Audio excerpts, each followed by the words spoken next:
Les Vases d'Ussé, tome 1, Les yeux verts d'Éléonore, suite. Jeudi 29 avril 1999. Debout, espèce de paresseux, l'hôpital a besoin de nous. Et pour une fois, nos horaires coïncident, nous pouvons covoiturer. Et demain aussi. Et moi, j'ai besoin de toi. Viens là, tout près de moi. Éléonore s'assit au bord du lit et posa la tête sur son épaule. La main de François caressa son épaule nue et descendit le long de son bras. Comme à chaque fois, elle frissonna. « Tu as raison, j'aimerais bien rester encore au lit, d'autant qu'il fait plutôt frais et en plus il pleut. Je ne demande qu'à te tenir chaud. Et je sais comment ça va finir. Non, allez, debout, sinon nous allons être en retard. » François se redressa brusquement et la renversa en travers du lit. « J'obéis si tu me donnes un vrai baiser. » Elle roula sur elle-même et se retrouva à califourchon au-dessus de lui. « Un baiser comme celui-ci » Elle posa ses lèvres sur celles de François qu'elle effleura à peine. « Mieux que ça !» Alors elle se pencha de nouveau vers lui entr'ouvrit les lèvres et explora sa bouche avec sa langue. La réaction du jeune homme ne se fit pas attendre. « François, tu es incorrigible !» Elle se leva d'un bond et s'enfuit en riant vers la salle de bain. « Et tu me laisses comme ça, dans cet état ?»« Débrouille-toi tout seul, répondit-elle hilar. Après une matinée bien occupée, car le service avait fait le plein depuis la veille, ils purent enfin se retrouver dans le bureau de François avant d'aller déjeuner. Le jeune chef de clinique attira Éléonore contre lui. « Enfin seul un petit moment. Tu sais de quoi j'ai envie, là, tout de suite, d'urgence ? Je connais cette lueur dans tes yeux. Et alors ? Alors ? Maxime et Sophie nous attendent au self. » Le téléphone portable de François se mit à sonner. Il répondit sans pour autant lâcher Éléonore. La conversation fut brève. « C'était mon frère Louis, mon plus jeune frère. Il va passer ce soir. Je vais donc enfin faire la connaissance d'un membre de ta famille.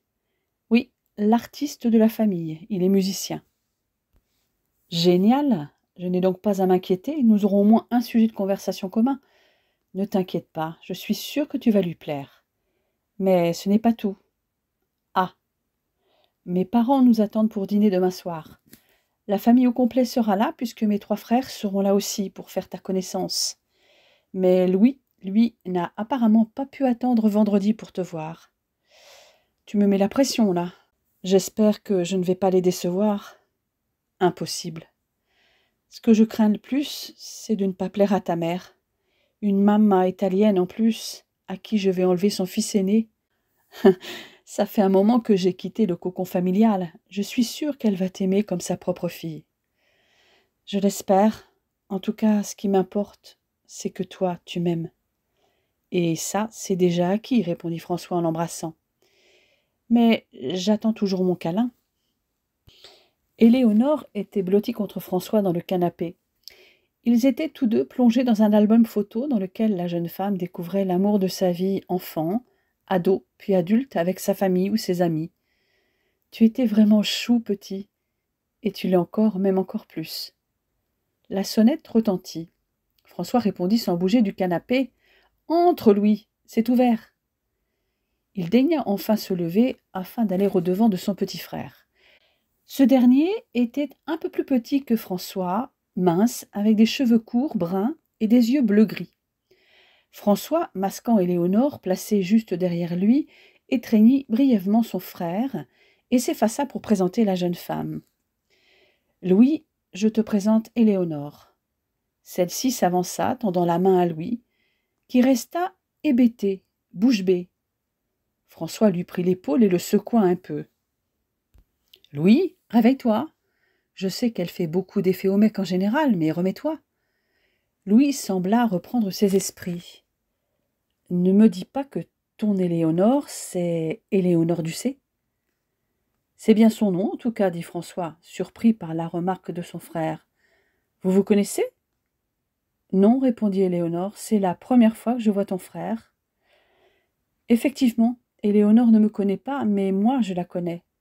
Il y a plein de photos d'elle au conservatoire. »« Tu travailles au conservatoire » s'exclama la jeune femme. Oui, j'enseigne section musique, la guitare, comme tu vois. Mais j'ai des amis dans la section danse. C'est quand même là qu'on trouve les plus jolies filles.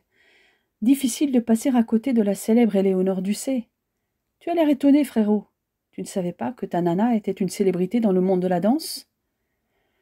Je sais qu'elle a gagné un concours national et un concours international, qu'elle faisait partie de la troupe de Mylène Farmer en 89. Mais ça, ce n'était qu'un début, grand frère. Il y a plus. Elle a côtoyé les plus grands, enfin 3. La reine du rock'n'roll, un prodige de la musique et un autre, qui est le plus grand chanteur et danseur de tous les temps, selon moi. Louis, je sais que ton idole, c'est The King of Pop, oui François, Michael lui-même. François regarda alternativement son frère et sa fiancée, médusé. La jeune femme brisa le silence qui s'était soudain installé. Je sens qu'il va falloir que je raconte cette partie de ma vie, et je vais le faire. Mais avant de parler de moi, je voudrais en savoir un peu plus sur toi, Louis. Louis parla alors de son parcours au conservatoire, de ses projets. François semblait pensif. Qu'allait-il découvrir encore sur Éléonore? La jeune femme écoutait attentivement Louis, si enthousiaste sur le sujet de la musique. Elle ne put s'empêcher de lui demander.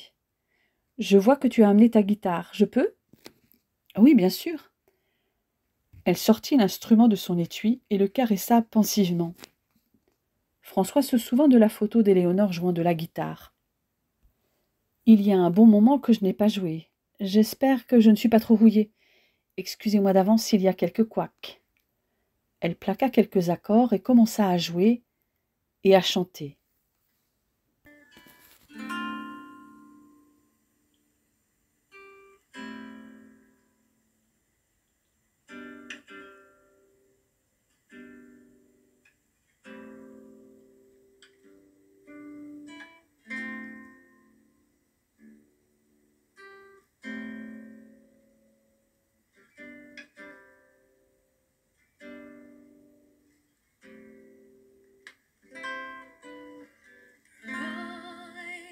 Stand 1,000 trials, the strong will never fall. Les deux frères furent surpris par sa voix chaude et grave. Ils se laissèrent happer par la chanson très lente et assez technique de Desiree. Watching stars without you, my soul cried.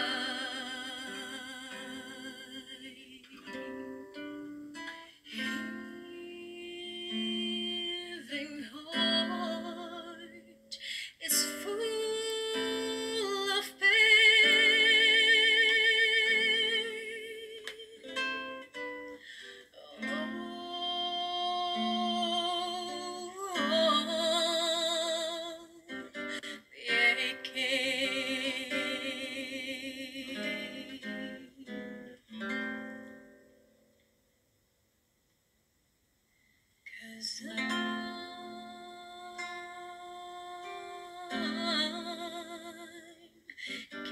Kissing you, I'm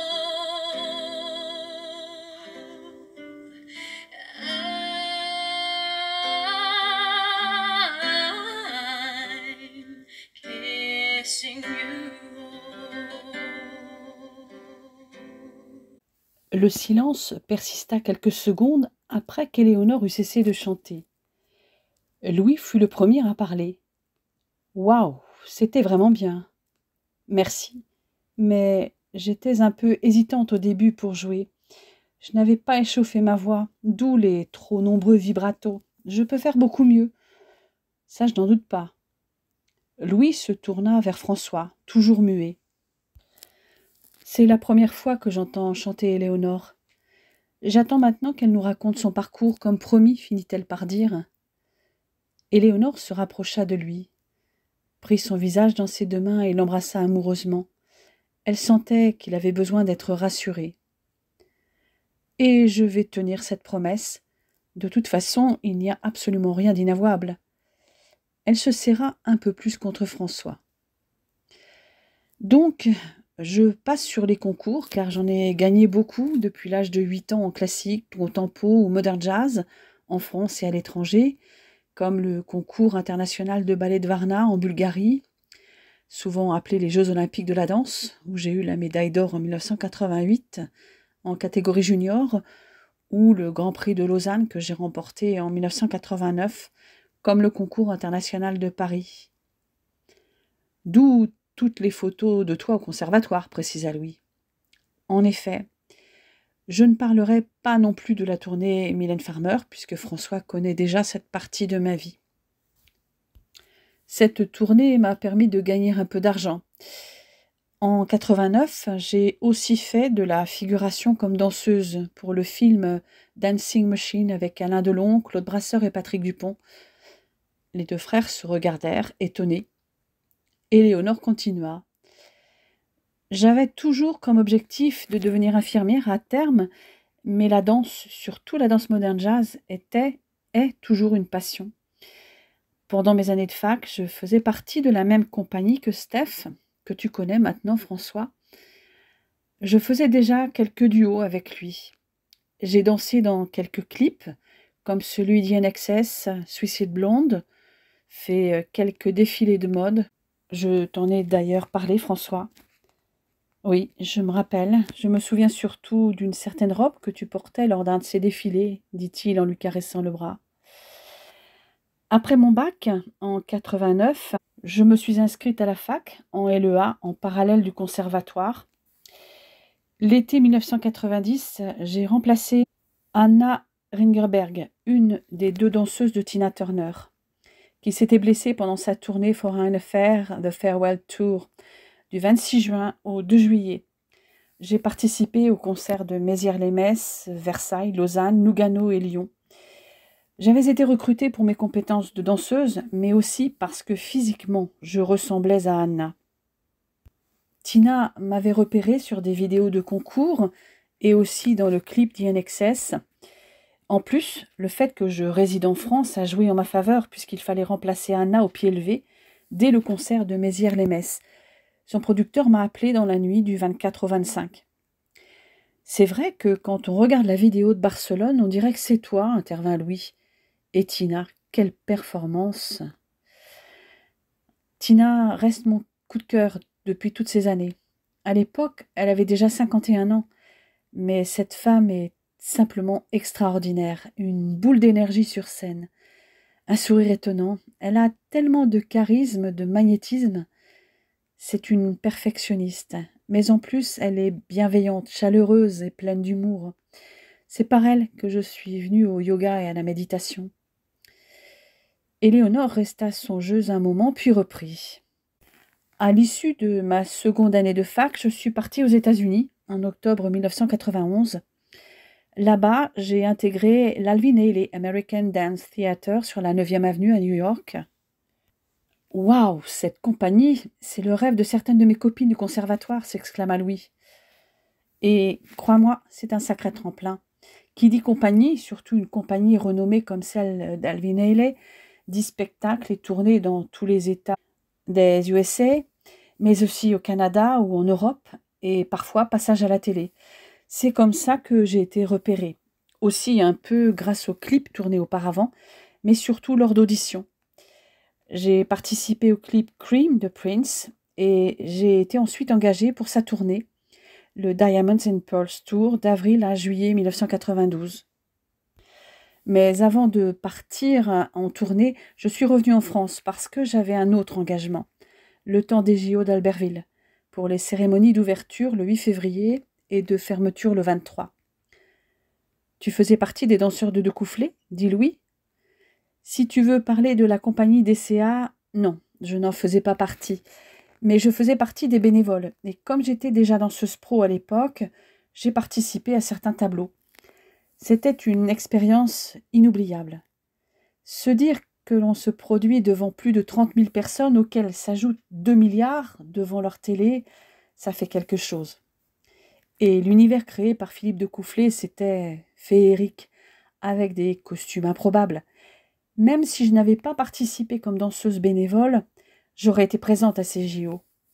Mon cousin habitait Val d'Isère à l'époque. J'avais même des billets pour la descente homme qui avaient été décalés car il y avait un brouillard à couper au couteau à Val ce jour-là. J'ai aussi suivi le match de hockey France-Norvège à Méribel. En tant que rouennaise et fan des Dragons, je ne pouvais pas rater ça. La moitié de l'équipe était composée de joueurs du RHC. Ils étaient quand même allés jusqu'en quart de finale contre les États-Unis. Bref, revenons à la danse. Dès le 24 février, j'étais de retour aux States pour les répétitions avant la tournée de Prince. Tu as dû voir du pays avec cette tournée, demanda Louis. On peut le dire. La tournée commençait par le Japon, puis ensuite l'Australie et enfin l'Europe. Mais il n'y avait aucune date en Amérique du Nord ou du Sud. Mais en fait, on ne voit pas grand-chose des pays où on se produit. Imagine, on changeait de ville tous les jours. Mais dans certaines villes, nous restions parfois pour 2 concerts ou plus, souvent dans les capitales. Là où nous sommes restés le plus longtemps, c'est à Sydney et à Londres, puisqu'il y a eu, selon mes souvenirs, 8 concerts. Pour le tout premier concert, le 3 avril à Tokyo, vous n'imaginez pas à quel point j'avais le trac. Il y avait 50 000 personnes dans le Tokyo Dome. En fait, je dansais essentiellement sur la chanson Diamonds and Pearls. J'avais un excellent niveau en danse classique et le chorégraphe avait prévu une prestation sur pointe pour ce morceau. Sinon, le spectacle était très chorégraphique et futuriste. La tournée se terminait à Paris-Bercy les 10, 11 et 12 juillet. Tu as dû rencontrer des tas de gens intéressants pendant cette tournée. En dehors de Prince, je me souviens particulièrement d'Indra, qui assurait la première partie du spectacle à Paris. La pauvre. Elle en a bavé, car les spectateurs venaient pour Prince, et elle s'est fait copieusement siffler. Mais elle a tenu le coup. Il y a eu aussi Carmen Electra, qui était la protégée de Prince à l'époque. Elle est plus connue pour avoir posé nue dans Playboy en 96. Il y a un concert qui t'a marqué plus que les autres? Celui de Paris, car j'étais enfin dans mon pays. Sinon, Sydney. Là-bas, c'était de la folie. L'Entertainment Center était comble chaque soir. D'ailleurs, le 8e concert de Sydney a eu lieu à l'extérieur, dans le stade de cricket, car il a été ajouté au dernier moment, face à la forte demande du public. Et il s'était terminé sur un feu d'artifice, et les écrans vidéo faisaient défiler le message « Prince and the NPG thanks Australia ». Et en ce qui concerne Michael, je ne l'ai côtoyé que 3 fois. À New York, j'avais fait la connaissance de Travis, un de ses danseurs, quand j'étais à l'Elvin Ailey American Dance Theatre. Nous avions sympathisé et nous avons participé à quelques auditions pour les mêmes artistes. Lui a intégré l'équipe de Michael et moi, celle de Prince. Mais il savait que je rêvais de danser avec Michael. Et grâce à lui, j'ai pu assister à quelques répétitions. J'ai dansé avec eux pour le fun. Et Michael m'a même montré 2 ou 3 trucs. Il avait trouvé que j'étais douée. Grâce à ça, j'ai pu assister en VIP au concert de Paris du Dangerous World Tour le 13 septembre 1992, qui a été le plus grand concert européen, à l'hippodrome de Vincennes devant 85 000 personnes. C'est aussi le seul concert où le dispositif technique qui permettait à Michael d'être propulsé depuis le dessous de la scène pour faire son entrée a dysfonctionné. Michael appelait ça le toaster. Ce jour-là, il n'a pas marché. Donc Michael est arrivé sur scène en courant. Comment est Michael en vrai? Tu sais, je ne l'ai vu que très peu de temps. Mais Michael est un perfectionniste et il s'investit dans les moindres détails de ses spectacles. Si dans un numéro quelque chose n'allait pas, dans les répétitions auxquelles j'ai assisté, je me souviens qu'il disait « stop » et tout s'arrêtait. Il précisait « ne faites pas comme ça, attendez, regardez-moi ». Et il nous montrait ce qu'il fallait faire. C'est ce qu'il a fait avec moi. Je ne pense pas qu'il ait changé. C'est quelqu'un de très franc qui va vous décocher les remarques qui lui passent par la tête quand quelque chose ne va pas. Mais à la fin, il a toujours un geste gentil. Il est souvent tellement absorbé par ce que font ses danseurs qu'il peut passer de longs moments sans manger et sans dormir. Ça lui a d'ailleurs valu quelques problèmes de santé pendant sa tournée Dangerous. C'est vraiment mon idole, dit Louis. Et je te comprends, parce que Michael, c'est une voix, mais c'est surtout un des rares chanteurs dont on attend autant les pas de danse que les chansons. Même quand il marche, on a l'impression qu'il danse. Nous, les danseurs, il nous a beaucoup influencés, et encore aujourd'hui. Il n'a rien inventé de nouveau, en réalité, mais il a tout revisité. Pour moi, l'un des meilleurs exemples de son art en chorégraphie, c'est le clip de Beat It. Et avec Prince, comment c'était? Tu vois, j'adore Michael, mais Prince, c'est autre chose.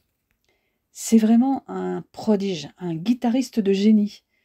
Tu ne le sais peut-être pas, mais il joue d'une trentaine d'instruments. Un vrai touche-à-tout. Auteur-compositeur, chanteur, danseur. Il a composé pour Sinéad O'Connor, pour les Bangles ou encore pour Alicia Keys cette année. Ce type est étonnant. Il ne veut ressembler à personne. En plus, c'est une vraie icône de mode et il s'habille dans la vie comme s'il montait sur scène. Toujours entouré de belles femmes, bien entendu, brunes en général, malgré sa petite taille. Il est si petit que ça, 1,57 m. C'est un vrai complexe chez lui. François avait écouté très attentivement, mais une question le taraudait. « À quel moment as-tu décidé de passer le concours IFSI et comment as-tu fait surtout ?» Tu as raison, ça n'a pas été simple. Tout allait très vite. Déjà, les répétitions avant la tournée, c'était intense. Il faut mémoriser les chorégraphies, les répéter encore et encore. Mais la tournée elle-même, c'est vraiment épuisant. J'étais très jeune, donc en pleine forme physiquement.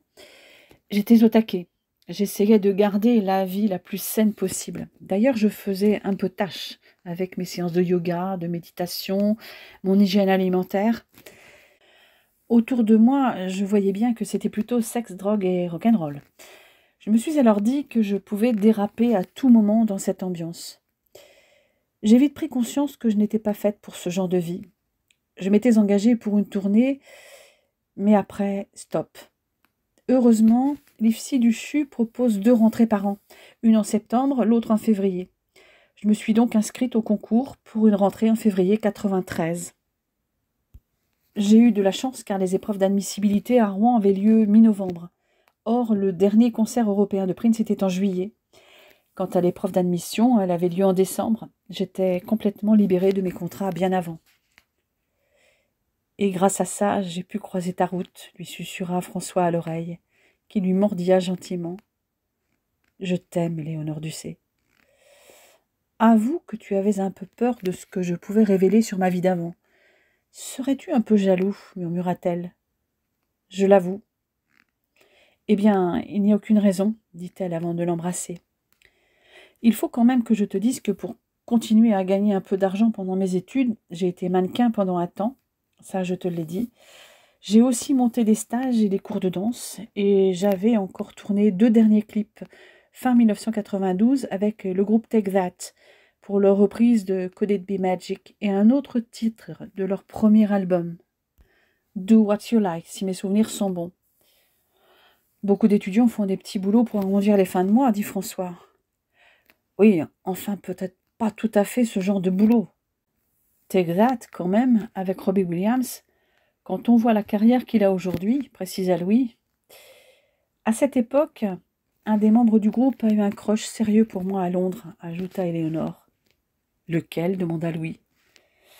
Robbie, justement, dit Éléonore un peu gênée. Mais il ne s'est jamais rien passé. Il avait 19 ans, moi presque 21.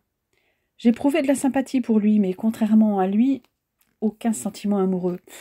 À cette époque, il avait arrêté la drogue et l'alcool avant de replonger un peu plus tard. Il souffrait en fait de multiples pathologies, dont une dépression depuis ses 17 ans, des TOC et des phobies sociales. Alors, j'étais à son écoute, j'essayais de l'aider. Il a eu beaucoup de mal à comprendre que je n'étais pas amoureuse de lui. Il m'a téléphoné pendant des mois. Finalement, il a fini par écouter mes conseils et suivre une thérapie, mais au début, personne ne voulait écouter ses problèmes. Et il te téléphone toujours? Chaque année au Nouvel An. Nous sommes restés amis, pas vraiment proches, plutôt de vieilles connaissances. C'est quelqu'un de fragile, qui a voulu se suicider plusieurs fois. Maintenant, il est traité pour ses différents troubles, mais ça reste très compliqué. Si mes souvenirs sont bons, dans son 2e album solo, I've been expecting you. Il y a 2 chansons dédiées à une femme, surtout une d'ailleurs. She's the one. Cette femme, ce ne serait pas toi? Honnêtement, je ne sais pas. Cet album est sorti l'année dernière et la chanson est une reprise de World Party. En outre, il a un peu collectionné les filles depuis. François ne disait rien depuis qu'Éléonore avait parlé des sentiments de Robbie à son égard. Et il avait pâli au fur et à mesure des questions de Louis. Éléonore l'avait bien perçu, et sa gorge s'était nouée en le voyant si mal.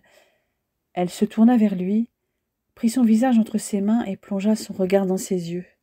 « Mon amour, tu es le seul dont je souhaite tomber amoureuse à un point que tu n'imagines même pas. Tu me crois, j'espère. Il n'y a eu personne avant toi, et tu en as eu la preuve. Je t'aime, et là je vois que tu souffres. Si j'ai parlé de cette histoire, c'est parce que je ne veux rien te cacher de mon passé, et tu n'as aucune raison d'être jaloux, car il n'y a que toi qui compte. » « Je ne peux pas m'empêcher d'être jaloux. Je t'aime tant, » répondit-il en la serrant convulsivement. « Je ne veux pas te perdre. » « Il n'y a aucun danger, car tu vas vite te rendre compte que je vais m'accrocher à toi comme une moule à son rocher. » Et elle se jeta sur lui pour l'embrasser avec une fougue à laquelle il répondit avec la même ardeur. Il eut d'ailleurs bien du mal à se maîtriser pour ne pas aller plus loin devant son frère. « Eh oh, je suis là au cas où vous l'auriez oublié, » dit Louis. Éléonore et François finirent par s'écarter l'un de l'autre à regret. « Je ne sais pas pour vous, mais moi les émotions, ça me donne faim, » dit la jeune femme. « Spaghetti à la carbonara, ça vous va ?»« Ça nous va, » répondirent les 2 frères en chœur. « Mais pas des spaghettis carbo à la française avec crème, ail, persil ou je ne sais quel autre ingrédient qui n'a rien à y faire. Li veri spaghetti alla carbonara come a Roma. Spaghetti, guanciale, tuorli di uova, pecorino et pepe nero. » « Ça lui prend souvent de se mettre à parler italien comme ça ?» demanda Louis. « C'est la première fois. Mais elle parle italien couramment et aime tout ce qui est italien. N'en suis-je pas un bel exemple ?» plaisanta François. « Je vous entends. Que de clichés. Tous les Italiens ne sont pas bruns aux yeux foncés. Le prince Emmanuel Philibert de Savoie est blond aux yeux bleus et pas mal de sa personne. » Elle revint dans le salon avec une cassette vidéo à la main. « Tiens François, j'allais oublier. Quand je suis passée voir Steph tout à l'heure pour récupérer la photocopie de sa carte d'identité, il m'a aussi remis cette cassette. Pour François, m'a-t-il dit. Il a fait filmer la démo d'hier.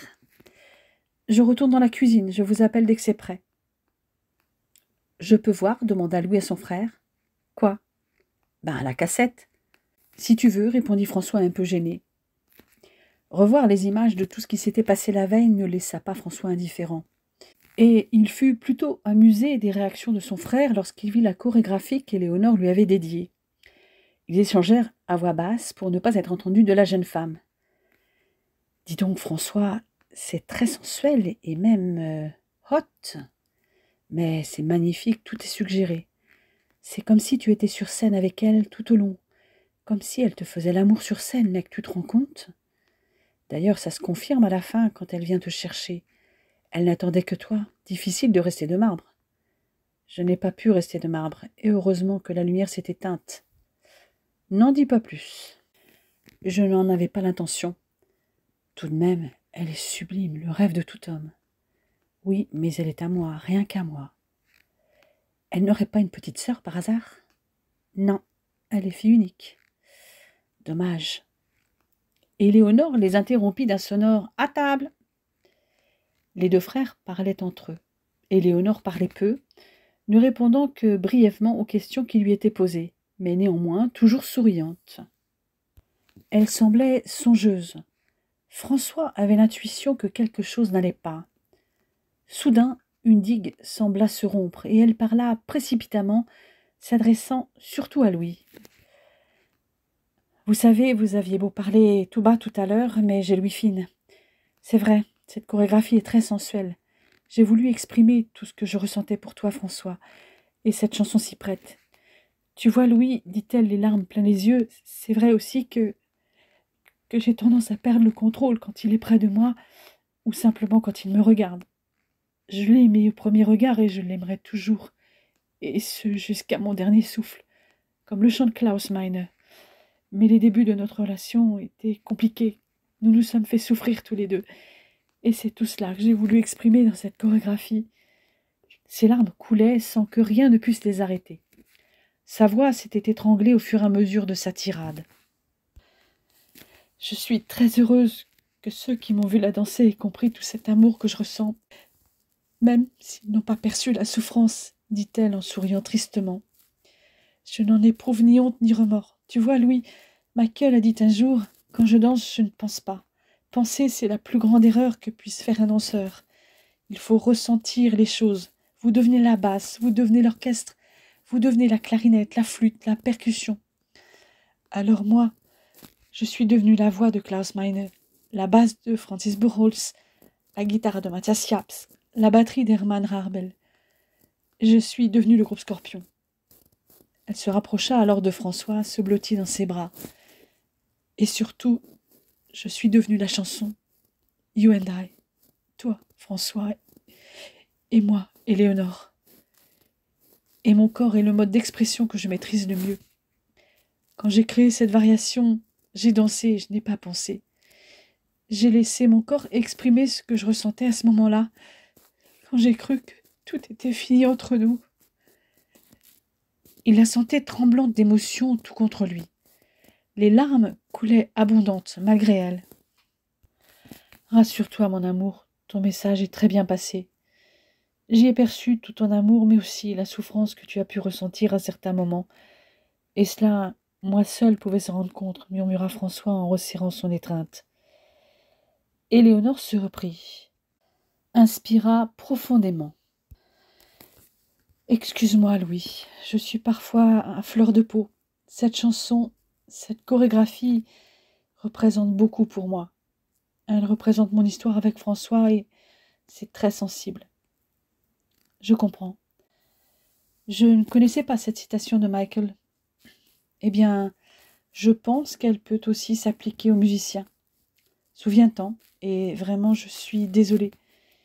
J'espère que tu ne m'en veux pas. Je fonctionne comme ça. Chaque souvenir, agréable ou non, est généralement relié à une musique, à une chanson. Ce sont mes Madeleines de Proust. J'imagine qu'étant musicien, ça te parle. Chez moi, en plus, la musique s'inscrit dans mon corps.